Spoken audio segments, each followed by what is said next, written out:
Behold the Father's heart, the mystery He lavishes on us is deep, cries out too deep. Oh, how desperately He wants us.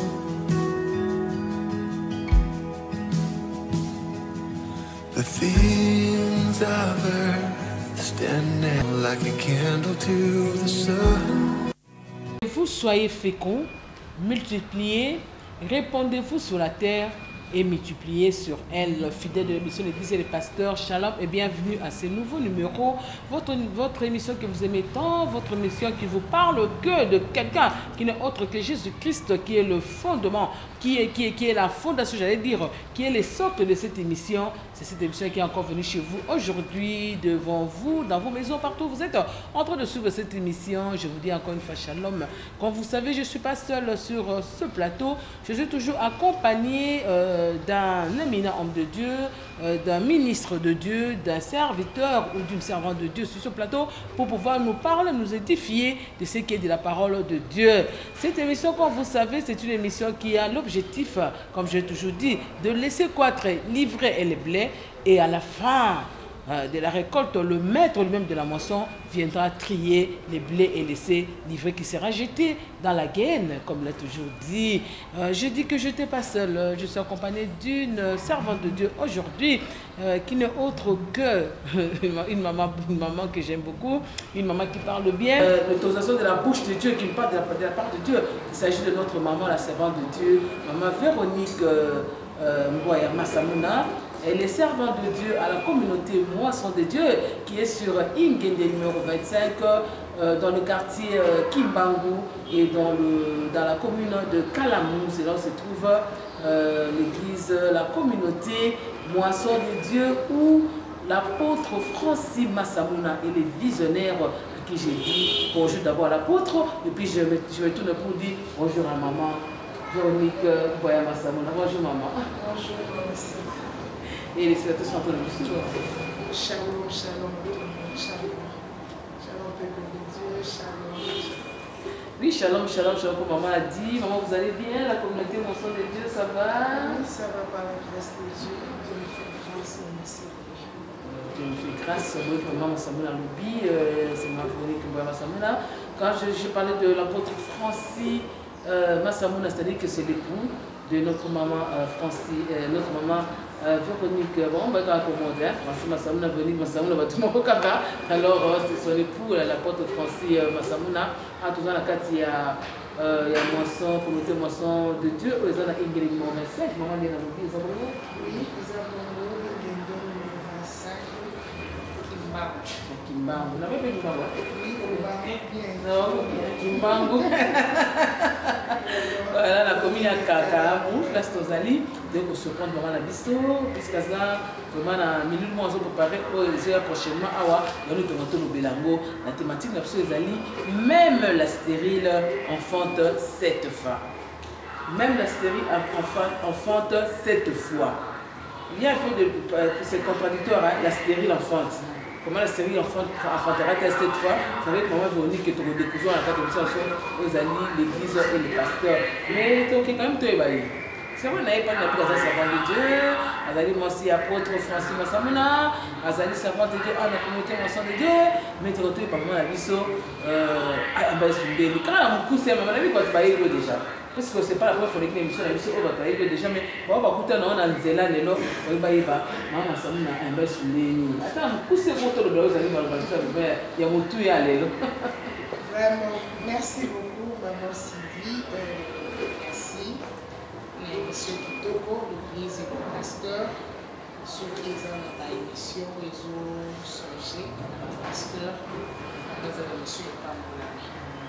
Maman Véronique Massamouna, l'une des bautis pour Tengaï, la servante de Dieu, la communauté Moisson de Dieu, et Ayamba Yesu, la fière Yakoubamo, l'évangélisation, à travers l'évangélisation, nous porte la porte. C'est dans la difficulté, hein?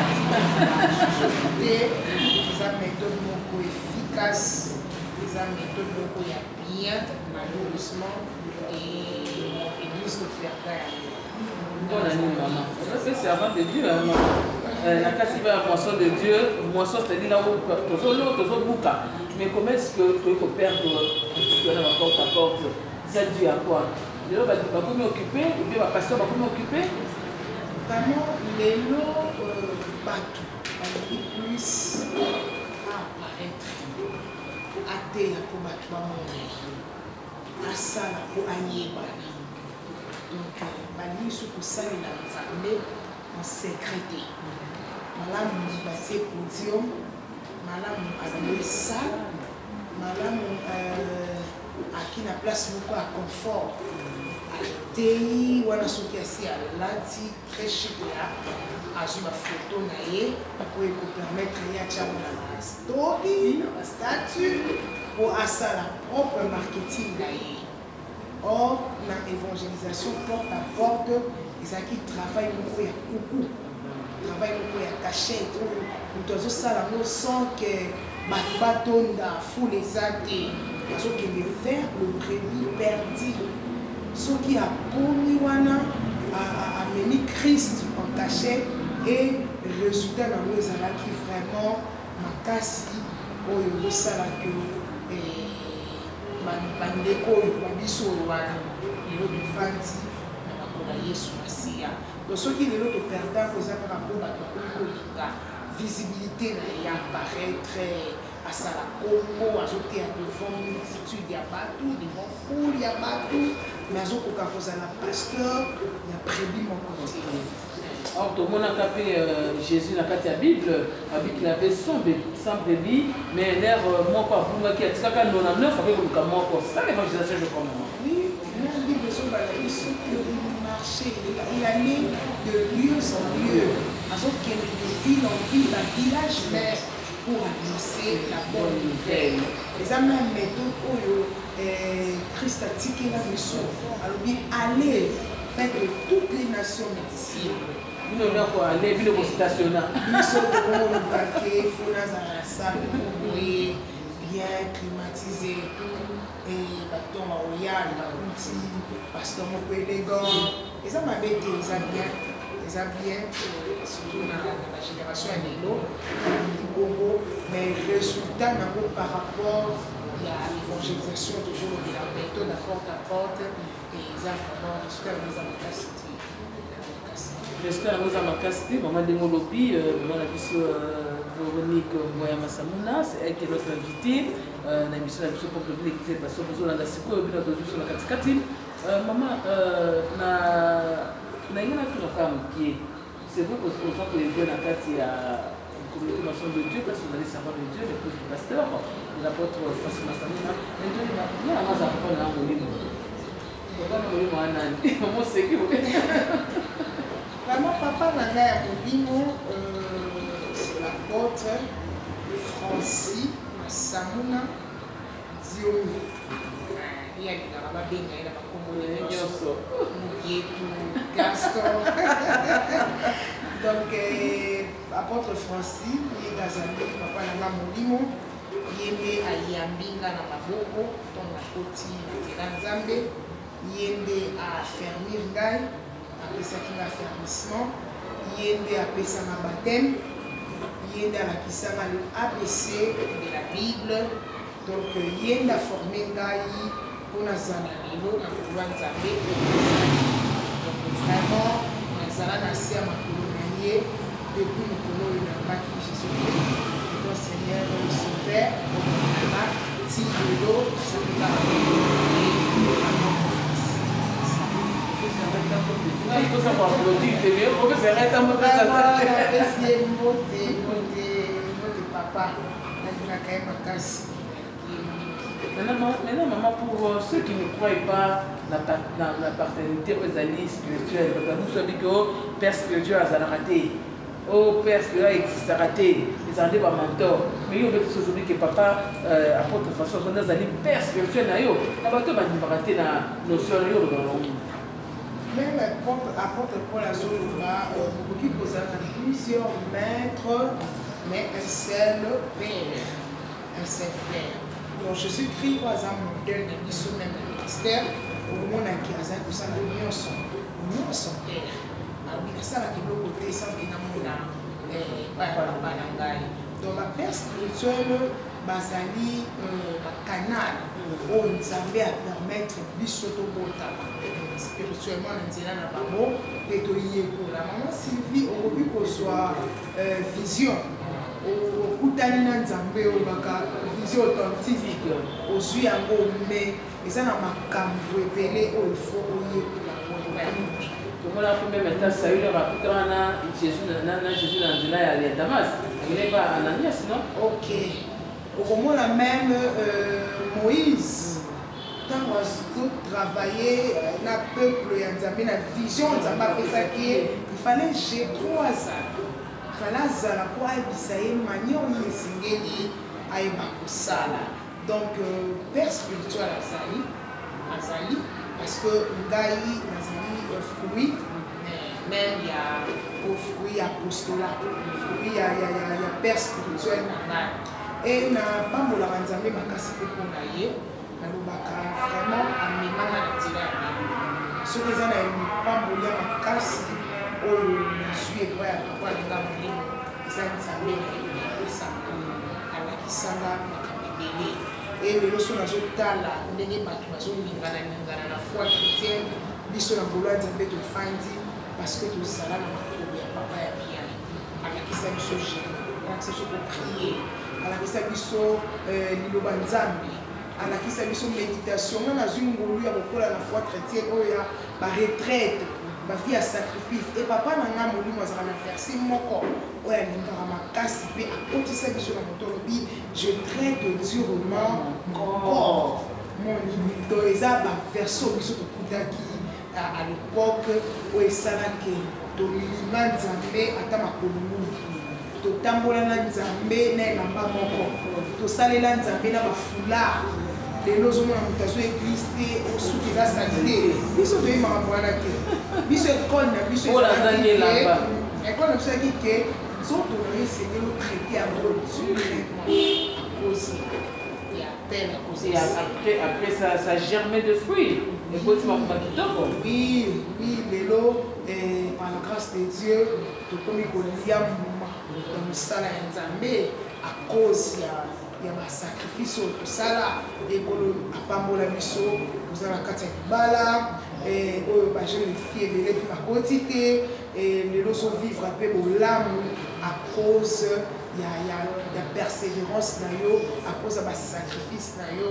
osala na Nzambe Nzambe azofuta biso kaka na bamateriel te menga deja nalobaka kovivre na Nzambe opembi te wabandone foi te eza une grande bénédiction c'est une grande bénédiction et ocontinue kopersévere na Nzambe tozomona bato mosusu lelo lobi abiyaki apres kongo eza lisusu te mosusu abimaki na ye na liloba Nzambe me lobi atiango mopanzi me biso tozwi ngolu wana ya kozala na makolo ya papa oyo ayebi sacrifice biso toza kokamwa et puis là aussi papa déjà moi que c'est un vieux hein je vois que c'est un vieux mais faut qu'on se le dise dans mon jour dans mon Amérique ça rend jeune ah mon oui c'est comme la jeunesse naïe jeune en âge mais vieux dans ma campagne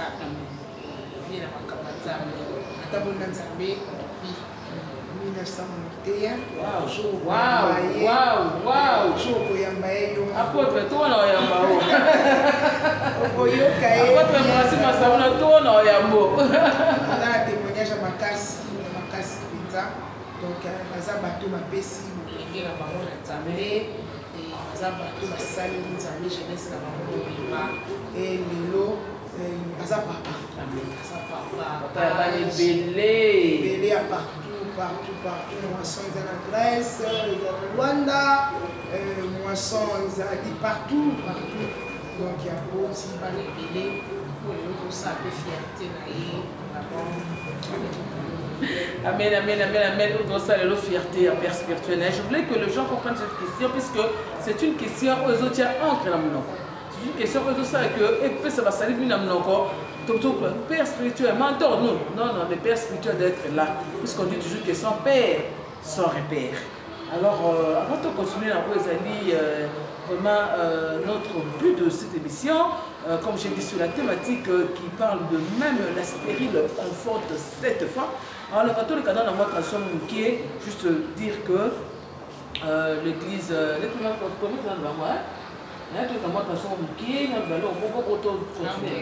d'accord, l'église Béni de Dieu avec l'évangéliste Ernest Mongou organise ses 30 juin de 8h à 11h30 sur Kivu, la numéro 3 dans le temple de Béni de Dieu.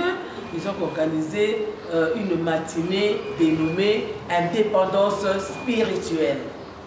Dénommée Indépendance spirituelle, la thème d'Angozali à la recherche du vrai homme. Il n'y a pas de vrai homme.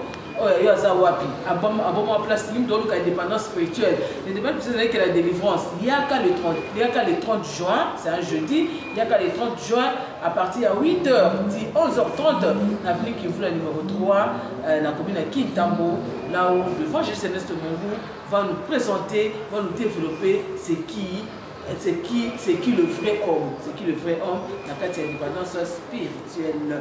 On est là dans le bas. Je sais qu'il y a encore beaucoup d'annonces. Vous êtes là, si vous avez des annonces, envoyez-nous les annonces. Nous allons toujours le dire devant les publics. Là, je rentre sur notre invité qui est notre maman, la servante de Dieu. Hein, la servante de Dieu, là, je suis la servante de Dieu. Maman Véronique Bouayama Samouna. C'est avec elle que nous allons continuer. Là, je vois Chichi. Hein. Les caméras, Chimbalanga, c'est avec elle que nous sommes en train de continuer notre thématique aux amis, même la stérile enfante 7 fois. Voilà, ce n'est pas une année. Avant, peut-être, Tozoa, nan élément avec Chichi, pour Motoyoka, maman, elle peut répondre à Bisso, est-ce que c'est un événement ou bien c'est une vision? Donc, on a un élément au bon Tozoa, maman, la Bisso.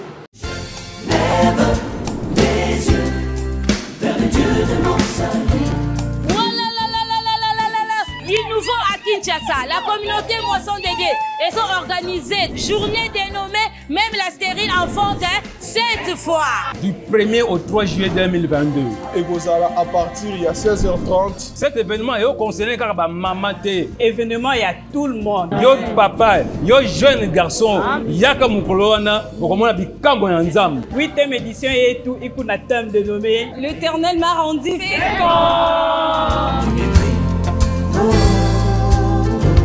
Avenue Ingende numéro 25, quartier Kimbangu. Les yeux vers le Dieu de mon salut. Autre événement, couple apostolique Massamou. Étends sa main dans la mienne de ses plaies. Yesu ndio usali molamu we. Oui, madame. Sa grâce infinie. Il me libère.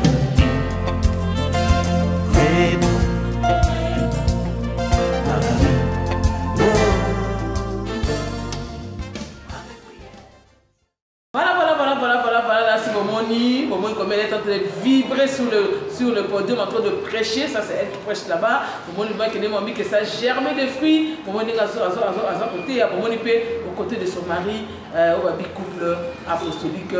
Francis Massamouna, parce que Momoni Bango.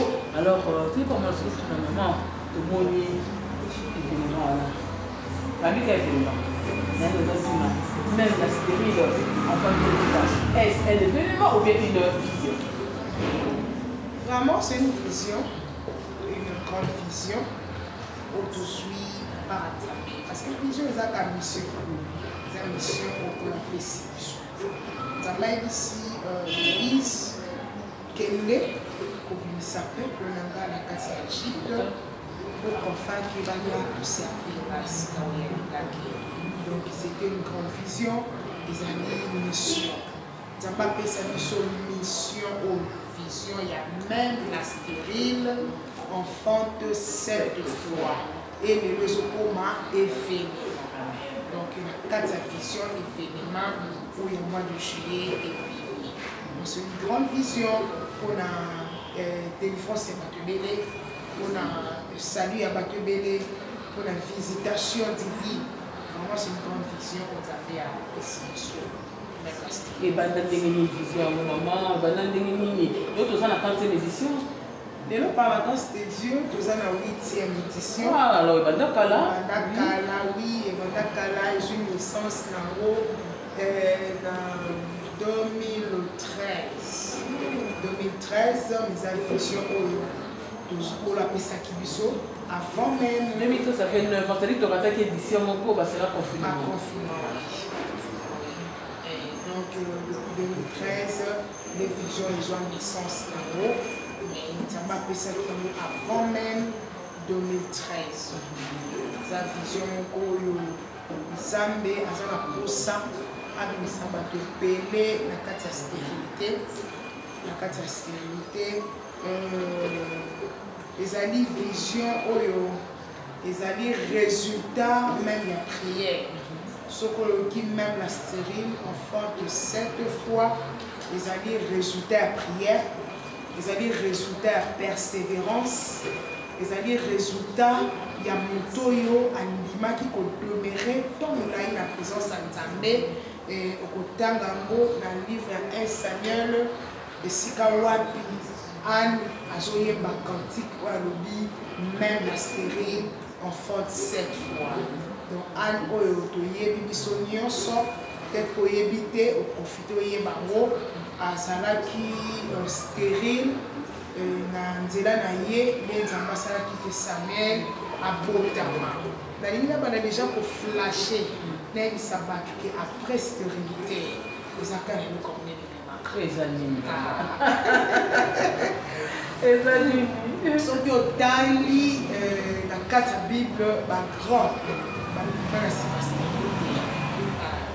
Nous Isaac, fils de la promesse, à Botama, double ménopause.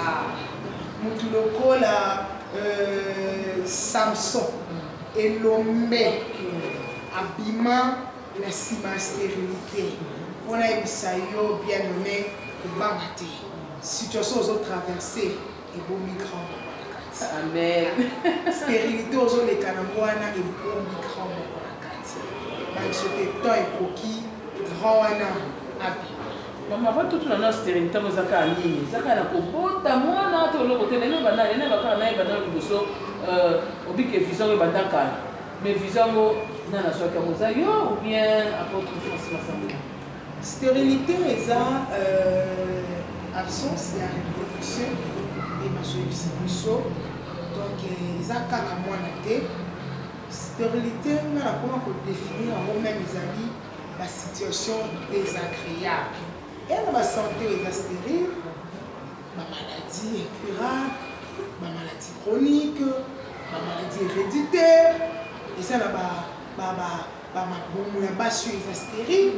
Et bon, on s'est mis 9 ans de mariage, 3 ans, 4 ans, et moi, je suis athée. Et ça, ma relation, ils sont stériles. Et ça, ma diplôme, sous le travail, on a un classe, on a un diplôme, il y a une licence, il y a un diplôme, il y a graduat, mais nous sommes les athées, la stérilité. La stérilité, c'est une situation désagréable. Stérile. Et ça va pas tout sous le stérile. Ceux qui ont mis pour s'associer au Dindi. Aux activités, ceux qui ont mis pour continuer à stérile. Aux fiancés depuis beaucoup de temps, la fiancée et à son sous-beauté.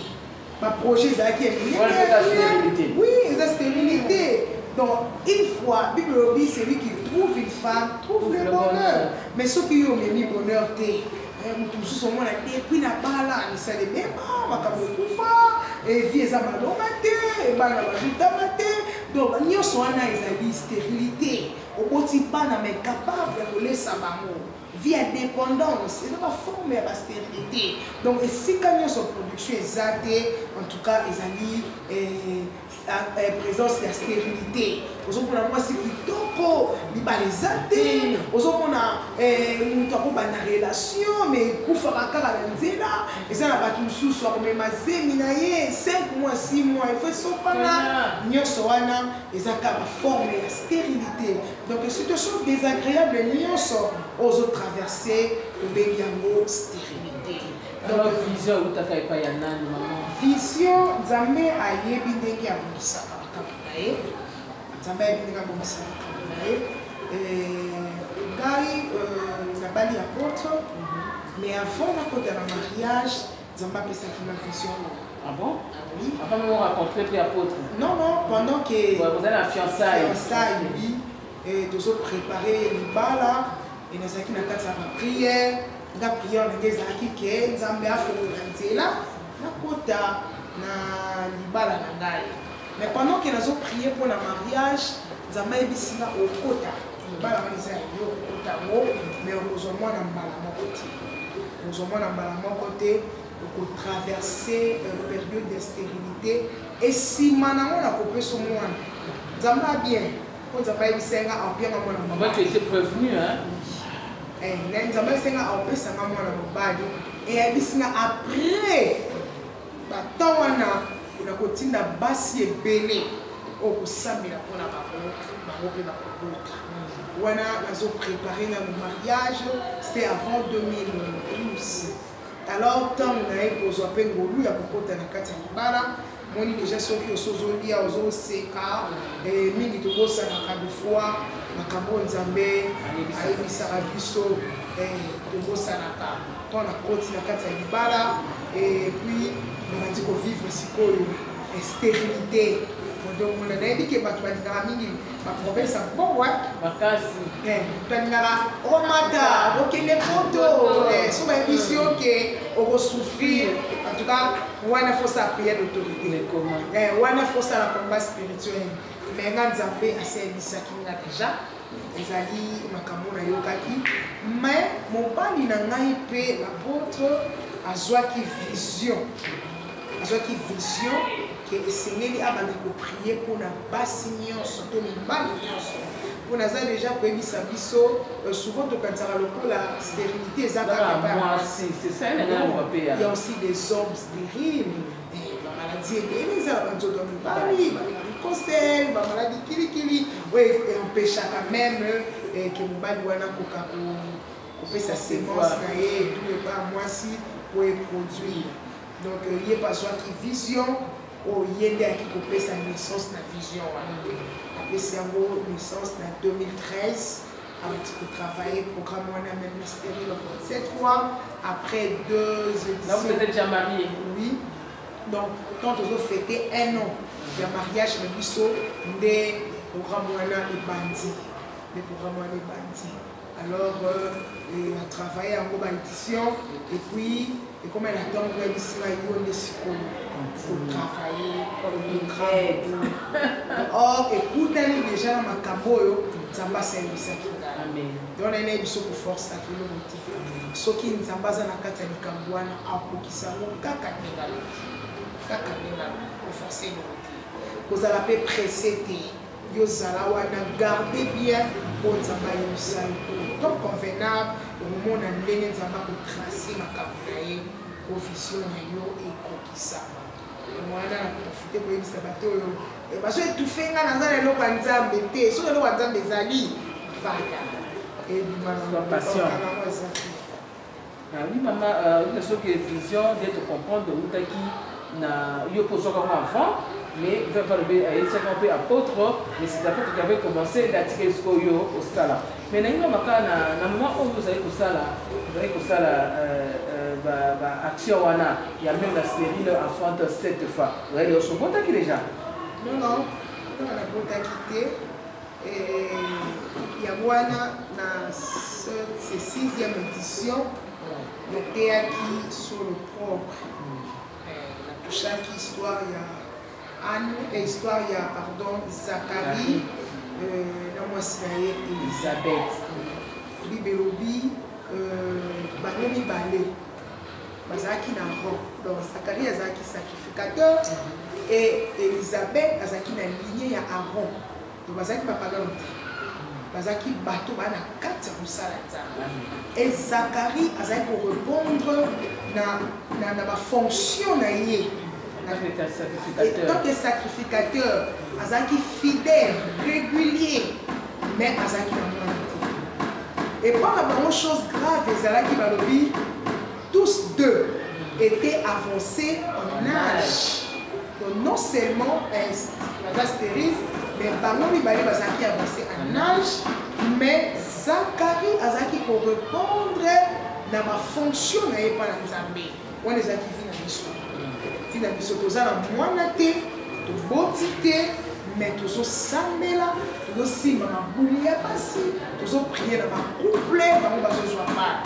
Donc eloko toyebaki na mutu na biso que toza obligé à répondre na ma fonction na biso pour lipamboli ya Nzambe ekokuta yo na kati ya poste na yo. La fidélité au poste. Donc na tei yango ba édition ebele, na sambeleli bato ba édition ebele. Wana so sende to ba ta to bana na malembe na mo mama na to na malembe. Wana so kembanga. Toza obi apota parce que 4 éditions. 3e édition. Wana so na mwana te. Na za mwana te. Au l'équipe 4e édition, sali ozala mwana te. Bato 5e édition na édition prochaine 5e ba yela ba bébé. Ngala zaka. Yo ta ozala mwana te.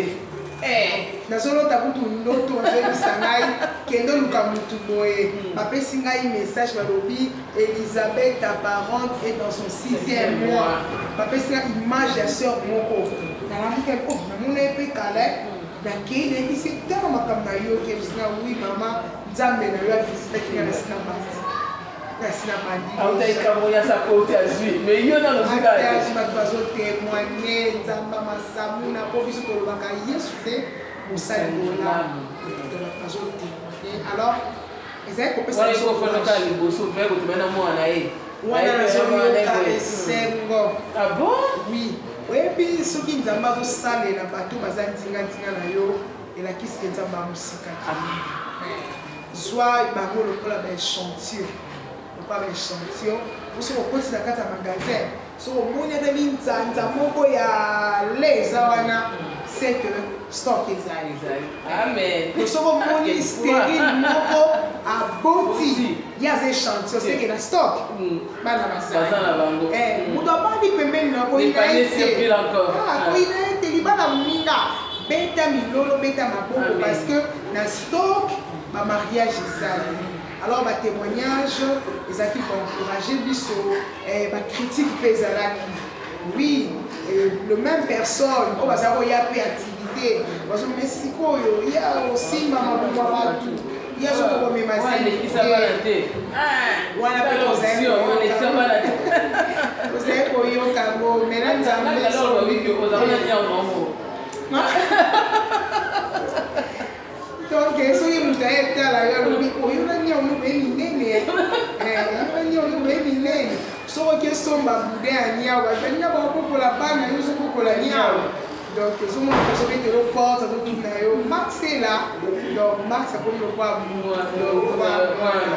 mais ça la licho ya cc ah oui zaki oleli o parusi ma mi so continuer de là amen nanza pesa ko nanza mbe to biso te ko lela te olela tu vas nous avoir la 6e édition, pendant que nous avons préparé, non, 5e édition, pendant que nous avons préparé, parce qu'on a besoin après 6 ans, 6 ans, nous avons la 7e année à mariage. Tu as été patiente, hein? Quand nous avons préparé, nous avons été en plein préparatif, nous avons préparé activité. Les cultes moko l'apôtre a eu micro alobi nanga maman batu bazolo bake nini ya zoteya bezo bodate Nzambe ebisinga na ebisayo tona yo ekoki amen esa musika te nzoka ti azolo babowi nzoka ti azolo babongo aza déjà ya ba semaine nanga na ye oyebite amen oyebite donc na édition wana na teki lisusu makasi na teki lisusu makasi et après yango ndene komona ke kola service taki na yanga des fois nzambe asenga biso ka obéissance yo tosaka nzambe accompagné. Et comment s'appelle l'enfant? Triomphe Pascal Iluna Masamuna. Triomphe. Tata te dit bonjour. Alors, on va toujours continuer quand nous avons la mission, il y a même la stérile enfante cette fois. Alors, tout est allé 8e édition. En tout cas, il y a même la stérile enfante cette fois, 8e édition, du 1er au 3 juillet 2022. Du 1er au 3 juillet 2022, donc ils ont un vendredi, samedi et dimanche, les après-midi. À partir de 15h, vous êtes de clôturer l'activité dans le show. Moi déjà sport, hein, les camions peuvent faire la précision, ils sortent et ma peine de mon Tolito Yeba Esaïe Kaka, la moisson de Dieu, la moisson de Dieu, la communauté moisson de Dieu.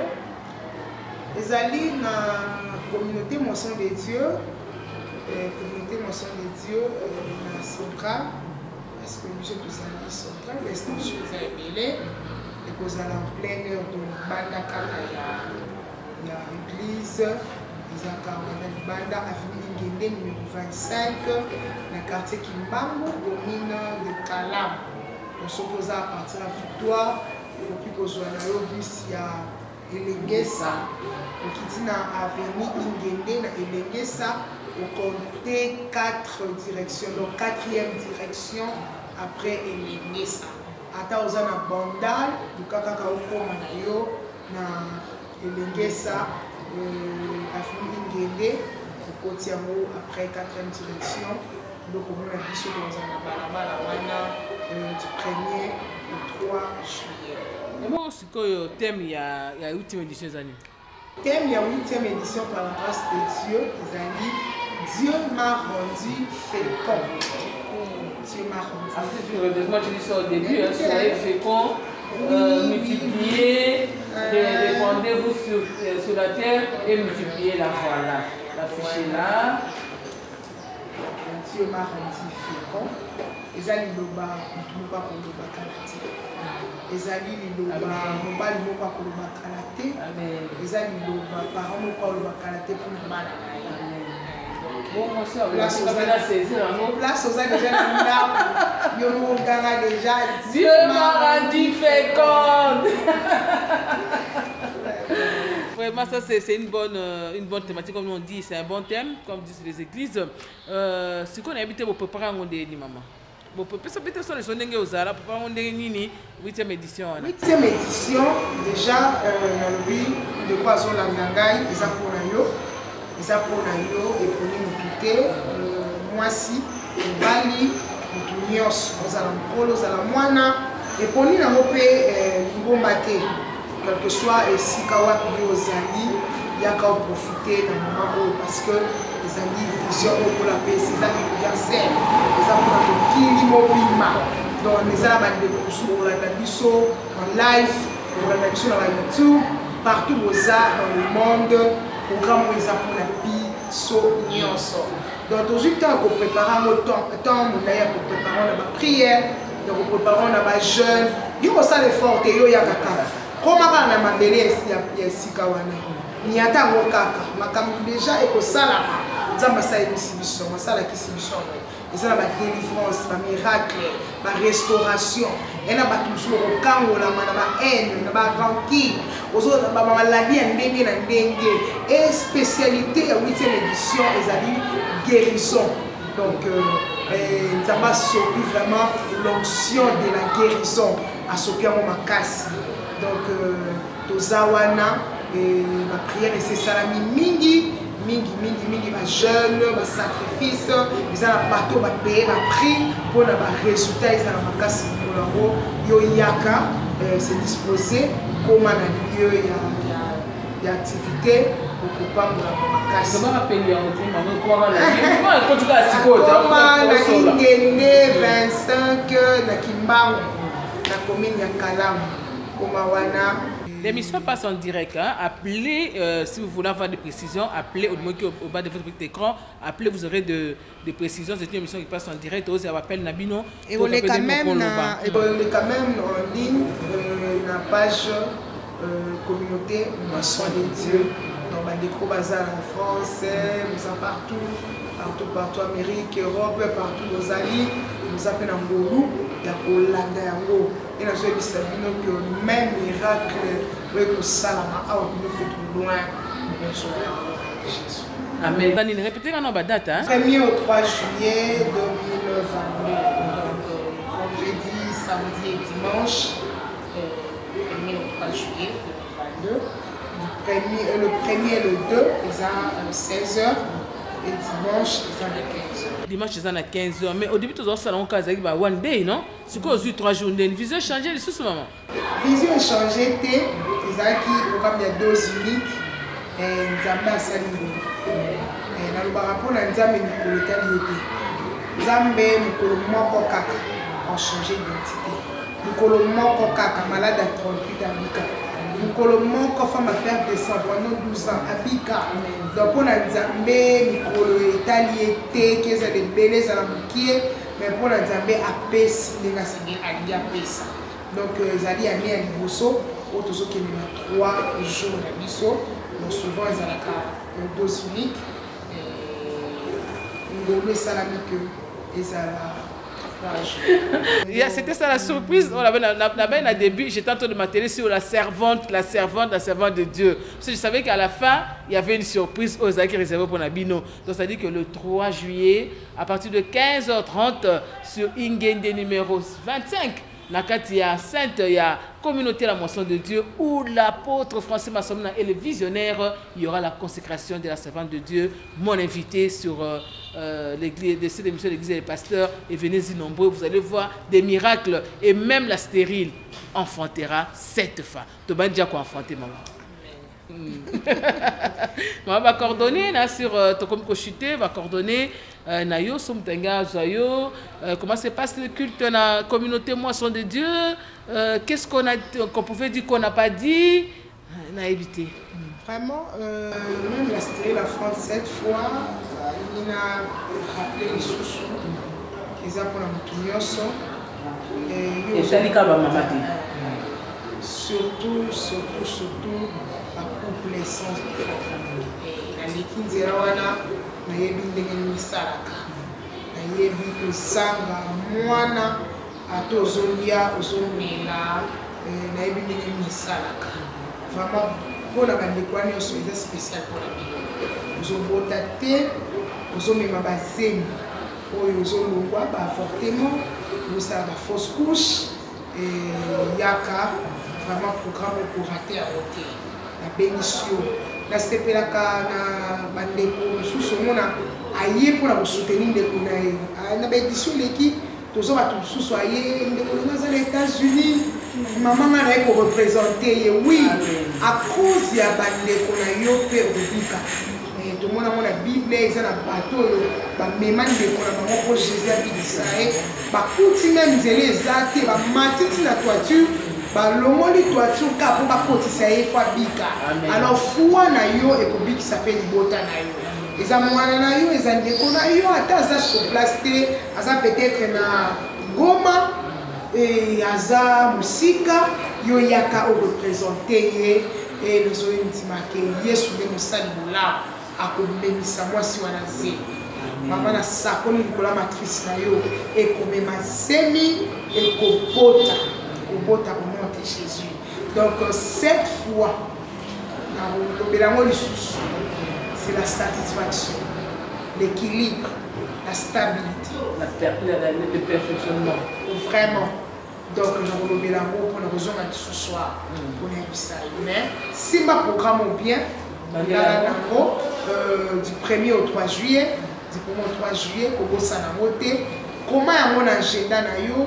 Tiens yango na téléphone, enregistrer yango même et rappeler au micro yango. Bengi sape batu yo landinga bénissa baninga soki bato bakobika à travers témoignage na yo et nayebi ke fete ya monene esama na yo la mpona yo.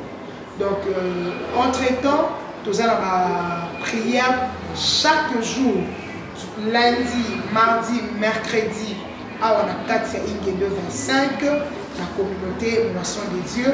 Nous avons prié lundi, mardi, mercredi et chaque vendredi, nous avons une nuit de prière. Nous avons des amis pour préparer le programme en monnaie de la précision. Dimanche, nous prions de 8h à 10h30. Il y a qu'à vous rejoindre Misso, nous avons la Copambolayo, maman, peut-être avant de donner quelques salutations aux gens.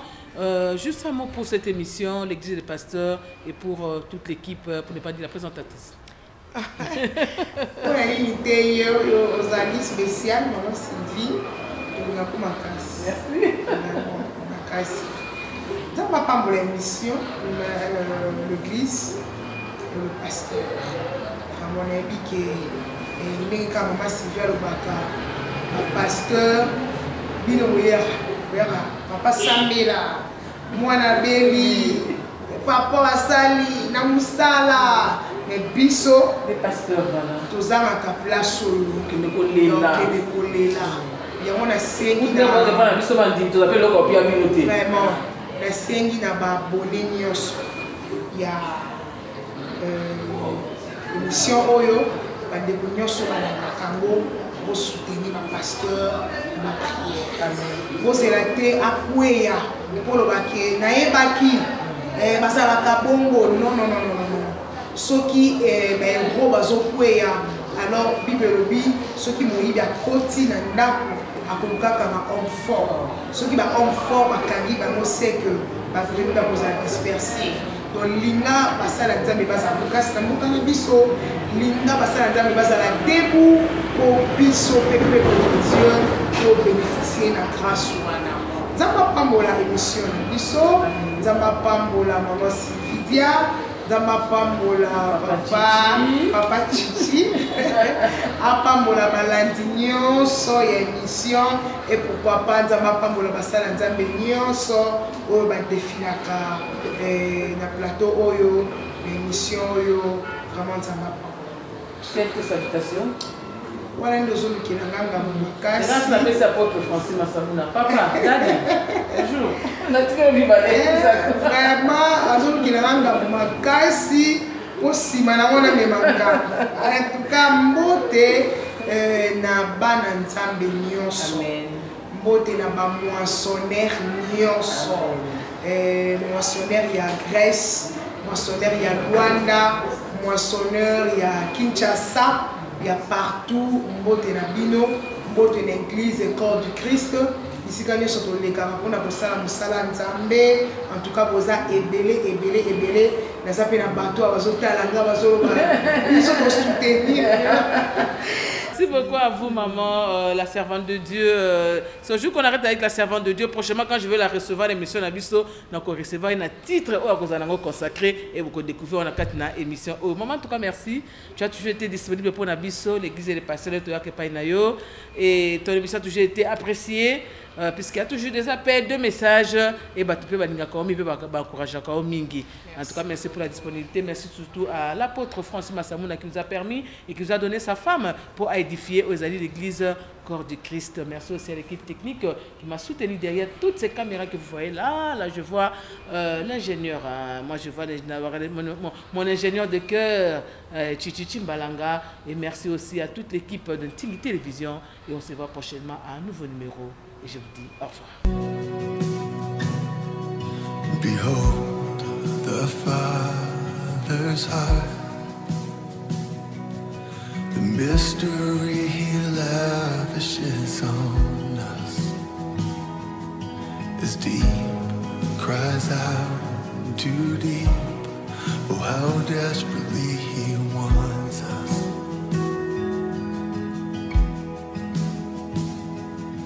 The things of earth stand out like a candle to the sun.